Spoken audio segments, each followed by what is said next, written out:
Welcome to today's stream. Today is an auspicious day for those living in the southern India. We have a festival called as Varalakshmi Vrata, which is a day dedicated to the goddess of wealth, Lakshmi, Mahalakshmi, and so most people in India today um, flock to the market, to the temples, because it is the day that the goddess of wealth blesses you. And who wouldn't want such a blessing, right? So, generally, we see that people usually don't hesitate worshipping gods who bless you with wealth, prosperity, and all of these things. But they would really try to analyze before worshipping a god who would bless you with something which is more of a spiritual blessing rather than a material blessing. So, why are people uh,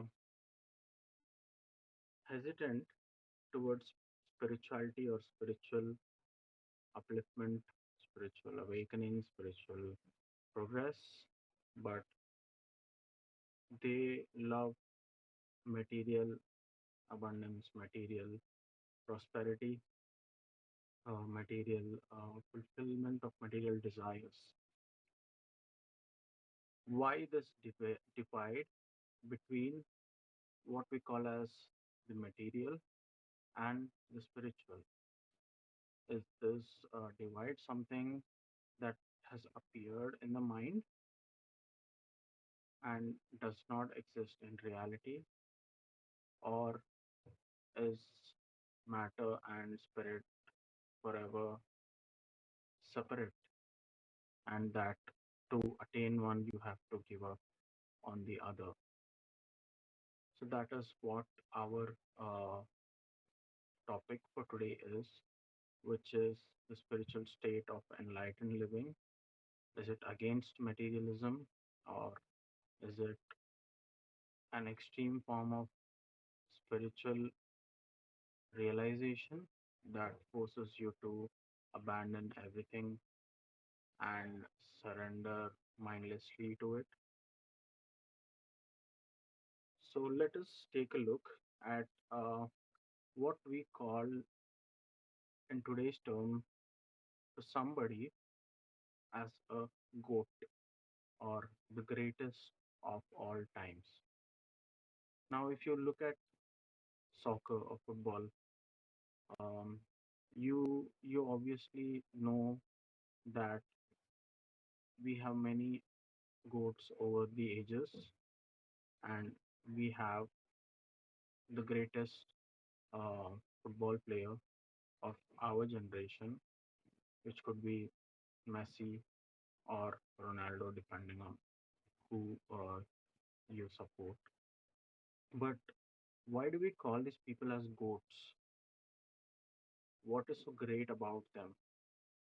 Now, if we try to break this down, we see that material excellence actually comes from spiritual one pointedness, spiritual values.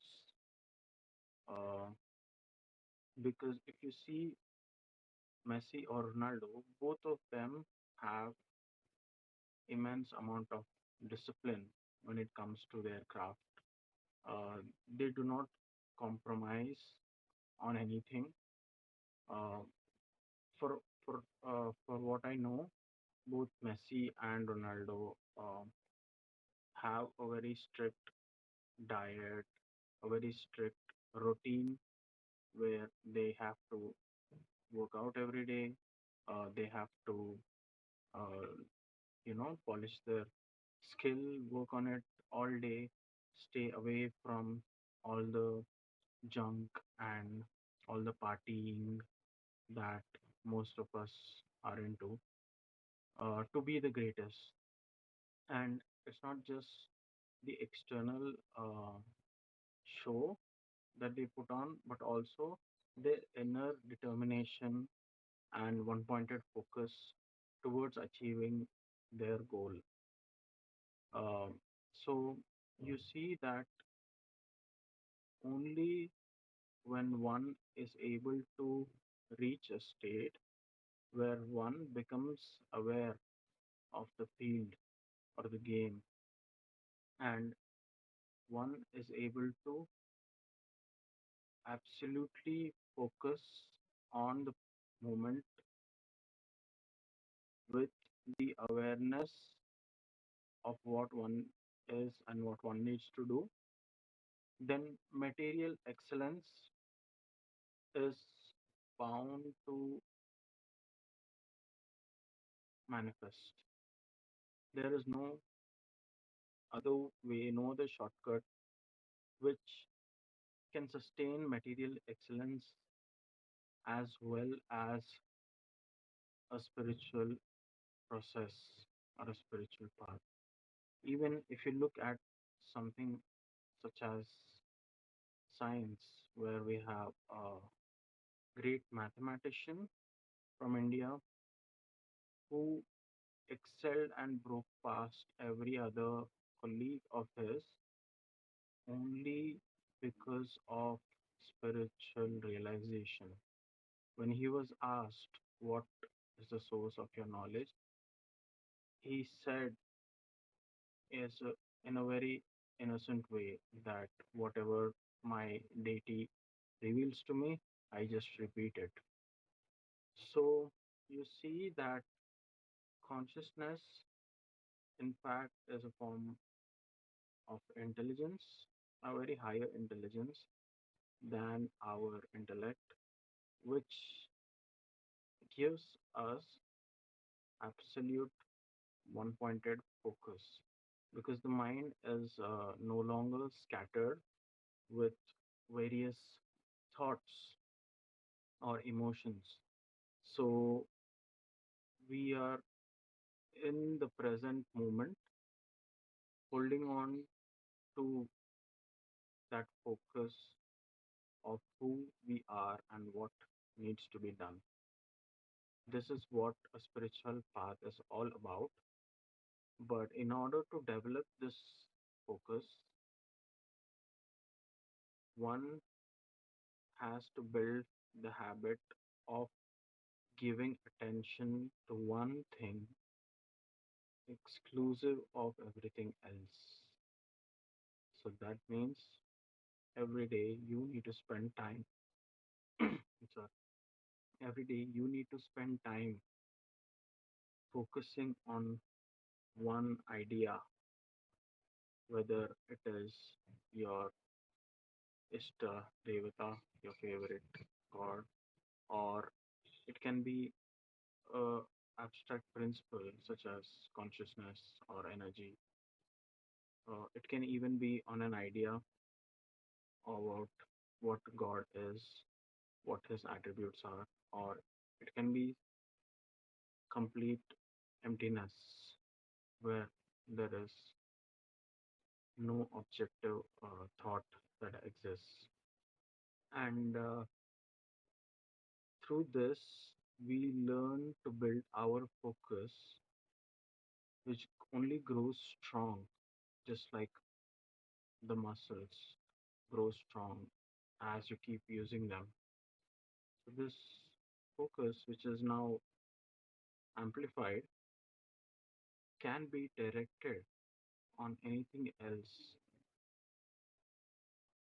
to allow us to engage in the same way we do with our spiritual process. So, when we are doing a spiritual process, we are deeply emotionally, mentally, physically engaged with it, trying to give our everything. And this allows us to realize the end result of whatever it is that we are trying to do. And similarly, when we use this similar involvement, engagement with anything else in life, we are bound to see the similar results. If not, we are very accustomed to the process and sort of start enjoying the process more than the actual final result, because the result is something that has to do more with the ego, but the process is something the spirit enjoys doing, because it is dynamic awareness, awareness in action, and that is when we truly feel alive. So I would recommend everybody who are looking to get better in life materially to start doing a spiritual practice and see for yourselves how that focus and involvement flows into other areas of your life as well, transforming them into something truly divine, which no other ordinary mind can really reach. So that's it for today. If you have any more questions about spiritual path, you can reach out to me on our channels.